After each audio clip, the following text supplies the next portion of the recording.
Tombs and Monticello thumping over here in Michigan. Let's start what we have come into the room to do. We're not producing thinkers, we're now producing shop workers. When institutions of higher education buy into producing shop workers instead of people thinking with a true liberal arts education, my God, Thomas Jefferson is spinning in his grave. Can't you hear him thumping? The power of a liberal arts education was not to serve an employer. It was to basically build a better American. And that encompasses a whole lot of skills and thinking. But we've been now reduced to, how much money you're going to earn. And who are you going to be a useful tool or employee or widget for? And now, great, now we got structural arrangements. And how many people are doing serious class analysis when they make their decisions, or even just analyze where they are or how they interact with one another? And within that class analysis and that class dialectic, remember, our entire social structure, your class, is predicated on your material base. What is my material base? And so social arrangements, we talked about that Matilda, gender arrangements. Labor power is labor power. It doesn't know gender. You have a rate of exchange, whether you have women or children producing a product. Remember, we had child labor laws. The reason why we have child labor laws is we're saying that, this is what you cannot do. We set a minimum standard. But the point of the matter is that child still formed something of value for a company that created wealth at a rate of extraction. Did they pay everybody equally? No. Oh, a child doesn't earn as much as a male. Why? When labor doesn't own no age, labor just knows that the product was manufactured and created and you're getting a return for it. That's the corrupting influence of money, is that it makes people think of their material conditions first before their actions. And when people think of a wage before the quality of their life or the condition of their life, this is where we have to have a serious conversation. This is what's happening in West Virginia, right? You have people working in coal mines here every day, they're mining and stripping away. But then they're inhaling the black dust and they get black lung, generations of disease. Does that make them change their behavior? No.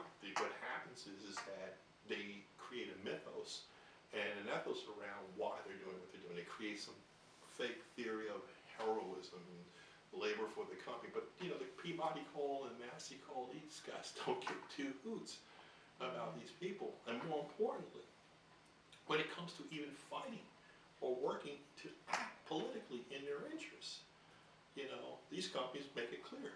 You do this, you're unemployed. You do this, you're out. And so when you're dealing with people who have children to raise, mouths to feed, it is just that direct and that stark.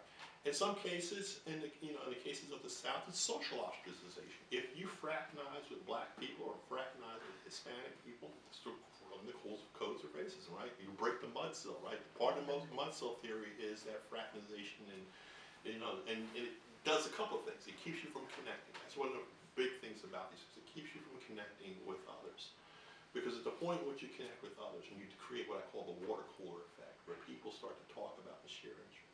Say, it's like, you too? Oh, this is happening? You too? Well, you got to talk to this boss, right? Nobody wants to create a water cooler situation where you got to go talk to the boss, right? And so if you can keep people using libertarianism, all these other isms to keep people, divided, you still have a leg up. The point of the matter is that these institutional arrangements, because they have so degraded labor over time, so degraded people over time, people have lost sense of A, how connected they really are, but B, more importantly, how valuable they are, and C, and here's the real big thing, that if they all came together to build a movement, they can even be much more effective at articulating a class arrangement and a class argument. And so one of the things that, that I've been working on is that getting people not glossing over the history, because I think history is important, but making sure people are aware of the history.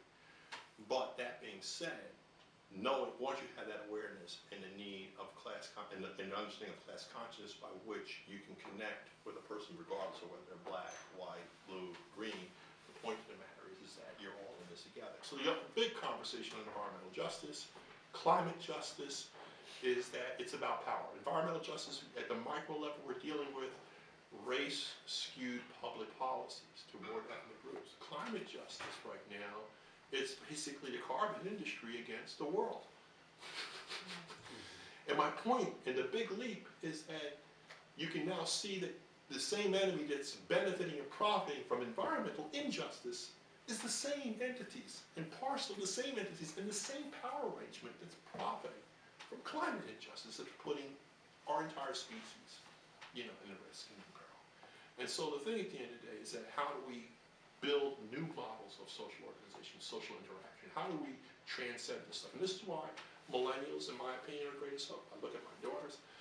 You don't have a lot of the baggage and burns and scars and wounds of old guys like me. You can either work with what's funded, what's your official job, or you can do your profession and do your job. Because there is a crime being committed, and even if I have to do it on my time, to do the job. I had to go out and do the job because it took 3 of my daughters to get environmental asthma. Up until that point, I probably would have been like the average public health professional here right now in this state. I would have allowed a crime to commit. It's when my blood was in the game, my skin was in the game, that it woke me up